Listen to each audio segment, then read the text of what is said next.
రావణుని అపార భక్తిని, రామాయణ కాలం నాటి అనేక ఘట్టాలను స్ఫురణకు తెచ్చే మహాక్షేత్రమిది. మహాశివుని నిలయమైన ఈ కొండపై ఎక్కడ చూసినా లెక్కకు మిక్కిలిగా విభిన్న రూపాల్లో శివలింగాలు దర్శనమిస్తాయి. ఇక్కడ మధ్యకు చీలినట్టు ఉండే కొండ గురించి కూడా అనేక కథలు ప్రచారంలో ఉన్నాయి.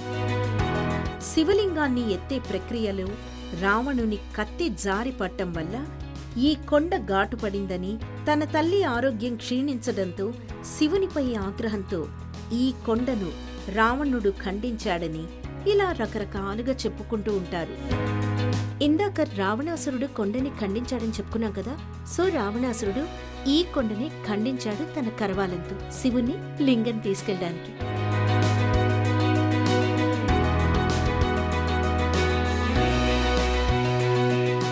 ఇక్కడి నుండి సముద్ర సడుల సంగీతాన్ని, తనువుతో పాటు మనసును తాకే మలయ మారుతాన్ని మనసారా ఆస్వాదించవచ్చు. జింకలు చేసే విన్యాసాలు చూడవచ్చు.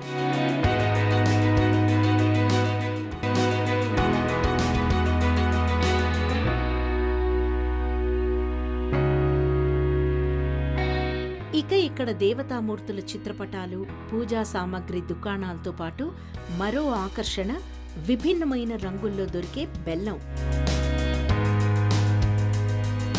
ఇవి నార్మల్ స్వీట్స్ అనుకుంటున్నారా? కాదు, జాగరీ బెల్లం. ఎన్ని కలర్స్ లో ఉందో చూడండి. తాజా పండ్ల రసాలతో కాస్త సేద తీరవచ్చు.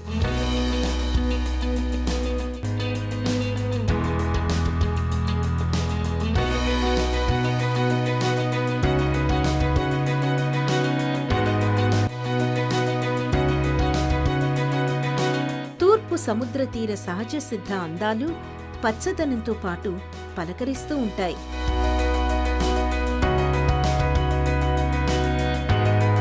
పురాణ కాలంలో కోణేశ్వర ఆలయ సమీపంలో వెలసిన ఈ శక్తిపీఠం కూడా పోర్చుగీస్ వారి దాడుల్లో శిథిలమైంది. కోణేశ్వర ఆలయం పునర్నిర్మించాక శాంకరీదేవి శక్తిపీఠాన్ని కూడా ఈ ఆలయంలోనే నిర్మించారు.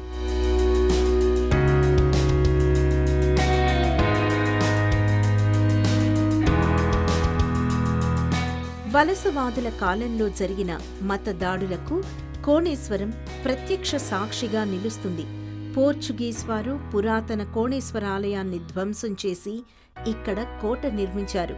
అది చాలా మంది పాలకుల చేతులు దాటి దాని రూపురేఖలతో పాటు పేరును మార్చుకొని డచ్ కాలంలో ఫోర్ట్ ఫెడ్రిక్ అయింది.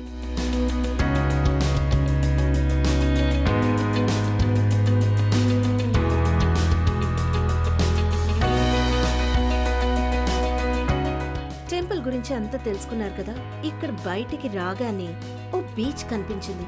ఎంత బాగుందో. చాలా డిఫరెంట్ గా ఉంటాయి ట్రింకోలో బీచెస్ కొలంబో కంటే.